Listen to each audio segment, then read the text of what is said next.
皆さんこんばんは、大家からです。今日は久しぶりにルームツアーをやります。新しいアイテムもたくさん入ったので、今回も一つずつ全て紹介していきます。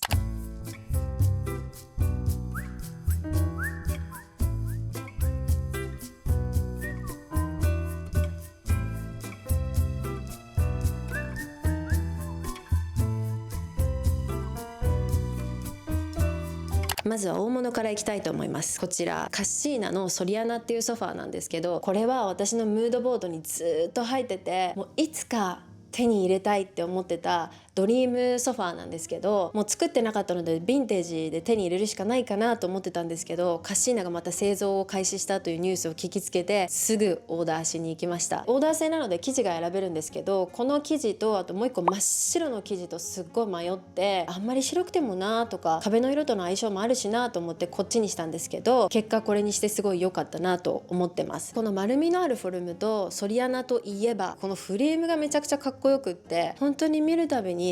美しい、本当に君素敵だねって思ってるソファーです。でソファーの隣にあるのがこちらカルテルっていうブランドのブックスタンドなんですけど、今も作ってるものなんだけど、色が違って私は昔の色の方が好みなんですけど、これとかあとは黒とかもあったりするんだけど、私はこの色がずっと欲しくて、これもムードボードに入ってたやつです。いつか出会えたらいいなぐらいな感じでふわっと探してたんだけど、ある日フラッと入った目黒通りの家具屋さんでこれが破格で売ってたので、光の速さで買いました。このフォルムがすごく好みなんだけど、本の背表紙がちょっとだけ見える感じとかもすごく気に入ってます。値段が値段だったので、少々日焼けとか傷とかダメージあるんですけど、でもその使い込んだ感じとかこなれた感じとかも含めてすごく気に入ってます。ブックスタンドの隣にあるのがイサム・ノグチのあかりシリーズのランプです。これも私のムードボードにずっと入ってた憧れのランプなんですけど、野口勇さんが家庭でも彫刻を楽しめるようにっていうことで作ったシリーズで、この彫刻っぽいデザインが印象的かなと思うんですけど、他にも種類がいっぱいあって、うちは 33N っていうシェードに T2 っていうスタンドを組み合わせてます。スタンドも他にも種類があるし、シェードも他にもいっぱい種類があるし、上から吊る下げるだけのタイプもあるし、あとはスタンドとランプが一緒になってるタイプもあって、どれもすごい素敵なんですけど、うちは 33N に T2 を組み合わせてます。すごいシンプルなんだけど、でもデザインが本当に素敵なので、これ1個置くだけですごい雰囲気が出るし、あと紙なので光がすっごく柔らかくてとても心地いい空間にしてくれます。このランプを組み立てる YouTube を見てくれた方は覚えてるかもしれませんが、実は私 31N のシェードも持っていて T2 のスタンドももう1個持ってるので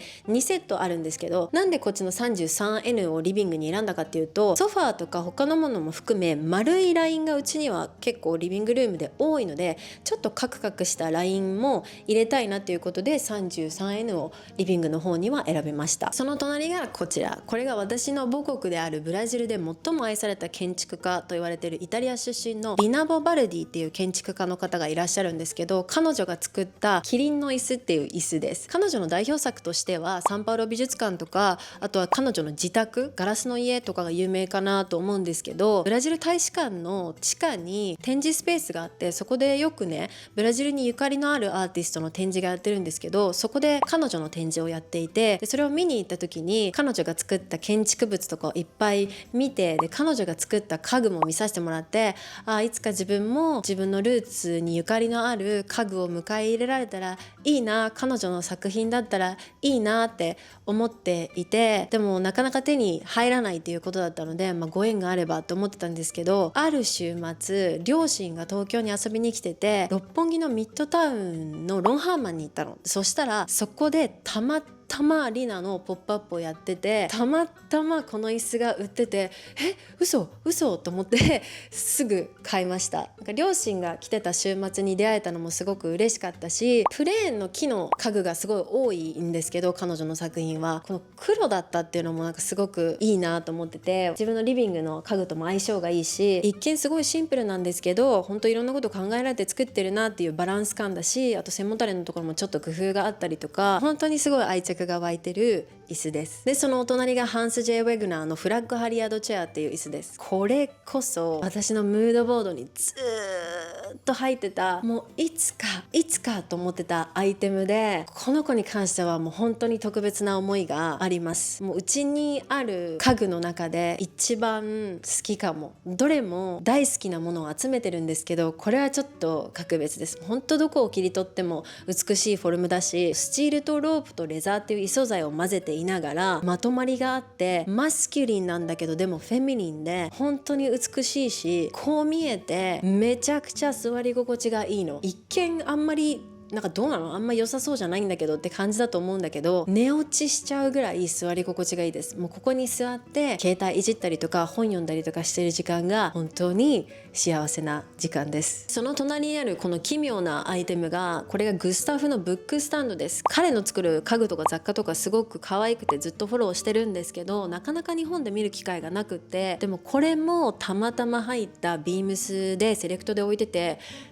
グスタフ置いてるところが日本にあると思ってびっくりしつつも、こちらもすごいスピードで買いました。ブックスタンドではなかなかない形をしてるんですけど、色味もすごくタイプだし、本を入れても可愛いんだけど、でも本を入れなくてもオブジェみたいな感じで可愛いので、本を入れずにオブジェ感覚で置いてます。こちらがリーンロゼの東郷ソファーでございます。私のムードボードにこちらも入ってたので、昔々センにプレゼンしたんですけど、可愛くないって却下されて、却下されたと思いながら、まあいいかと思ったんですけど、それからしばらくして2年ぐらいしてセンが東郷ソファー可愛くないって言い出したから、来たと思って、可愛いよね見に行こうって言って見に行って買ったお品でございます。これもオーダー製なので生地が選べるんですけど、とにかく生地の種類がいっぱいあって、色もテクスチャーもすっごい種類があるので、結構迷って半年ぐらい散々迷ってこれにしました。結果この色味もテクスチャーもすごい気に入ってるので、これにしてよかったなと思ってるんですけど、見た目柔らかそうなんだけど座ってみると意外とギュッとしててしっかりした感じのソファーで、座るところのカーブが絶妙だから、だらっとした感じで座るともう本当にフィットしてとても快適なソファーです。そしてリビングルームの真ん中にあるのがこちらのコーヒーテーブルです。このコーヒーテーブルはオーダーメイドで作ってもらったんですけど、リビングルームはラインと素材をいろいろ混ぜたリビングルームにしたいなと思っていて、他のアイテムが結構曲線が多い丸い線だったので、真ん中に置くピースは直線が多いカクカクしたテーブルがいいなと思ってこのテーブルにしました。なおかつ素材もミックスしたかったから、つるっとしたピカピカした素材がいいなと思ってタイルを選んでます。もしタイルのコーヒーテーブル探してるっていう方は、エッツィに結構いっぱいタイルのコーヒーテーブルが売ってたので、そこをチェックしてみるといいかもしれないです。こちらのサイドテーブルが前にも紹介した大好きな家具屋さんのフィルムっていうところで買ったヴィンテージのサイドテーブルです。木の色もすごく好きだし、足のデザインとかなみなみになってるところとか、ここに一段台があるところとか、あとはサイズ感もちょうどよくってすごく気に入ってます。ちなみにこのスピーカーはバング&オルセンっていうところのスピーカーなんですけど、おしゃれなスピーカーといえばでおなじみのスピーカーなんですけど、ここにねめっちゃフィットしてる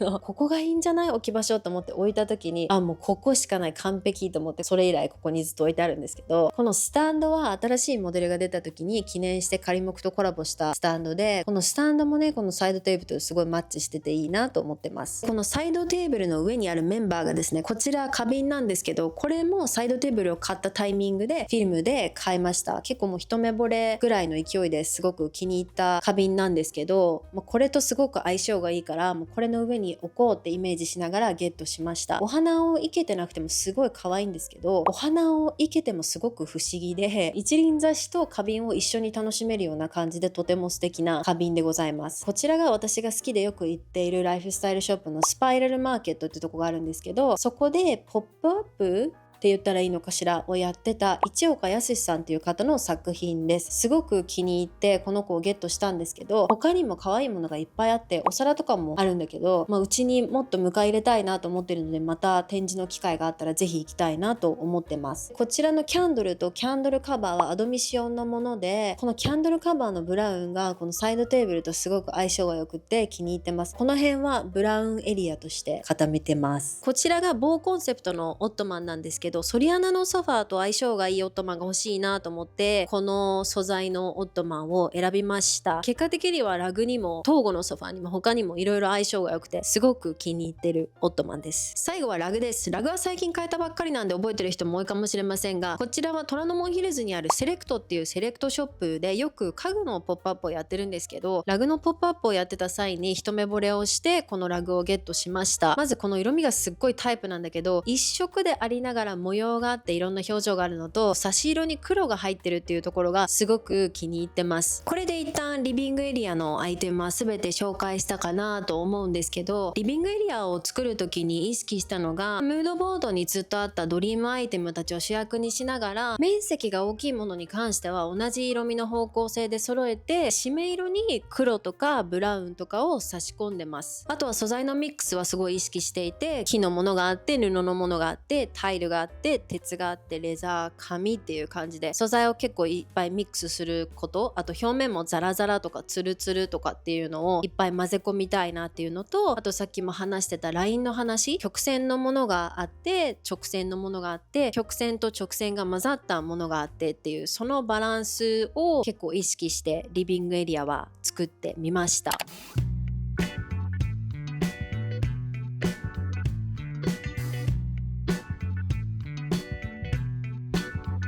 ダイニングエリアに移ってまいりました。まずはこちらのダイニングテーブル。これもハンス・J・ウェグナーのテーブルです。ただ、前に紹介した時にそれはハンス・ウェグナーのテーブルじゃないと思いますっていうコメントが来たので、ちょっと真相は定かではありませんが、私の記憶の限りはお店の人はこれはハンス・J・ウェグナーのテーブルだって言ってました。これがサイズと形が変わるテーブルで、この真ん中のところにエクステンダーが2枚入るようになってるんだけど、丸テーブルで楽しんでる時もあったんだけど、最近はこれにしてます。ホムパとかやる時に人数が多い時はもう一個エクステンダーを入れてサイズを大きくして使ってます。続きましてこちらの椅子がカイ・クリスチェンセンがデザインした椅子なんですけど、このアームレストのところとか、あとは背もたれの角度が変わったりしてとても座り心地がいいです。で、なんといっても横から見た時のデザインが本当に美しすぎて一目惚れしてゲットした椅子です。で、我が家のダイニングにはこの椅子が2つとこちらのニールス・オーモーラーのデザインした椅子を2脚置いてます。この椅子に関しては座る部分の種類がいっぱいあるんだけど、私は特にこのタイプがすごく気に入っていて、背もたれのところと横から見た時のラインが本当に美しくて、これも一目惚れしてゲットしました。ダイニングの家具に関してはテーブルも椅子も元ファーニチャーっていうヴィンテージの家具屋さんでゲットしました。こちらのアートは和樹さんっていうアーティストの方の作品で、カラフルな色味と抽象的なデザインが作風のアーティストさんなんですけど、こちらもフィルムでポップアップをしてるのをインスタで見つけて、写真見たらすごく素敵だったので行ってみたいということで行ってみて、これを気に入りまして、夫が誕生日プレゼントに買ってくれました。我が家のリビングルームにはあんまり色物がないんですけど、なんだかこの作品にはすごく惹かれて、見るたびにすごく気持ちを上げてくれるアートです。はい、こちらでルームツアーのビデオ以上となります。やっぱり家具好きだな、インテリア好きだなっていろいろ紹介しながら改めて思うビデオになったなと思ってるんですけど、今日も紹介したものたちはできるだけ概要欄のところにリンク貼っておくので、気になるものがあった方はぜひそちらをチェックしてください。今日も最後まで見てくれてありがとうございました。気に入ってくれたらいいねとチャンネル登録もお願いします。それでは次のビデオまで。またね。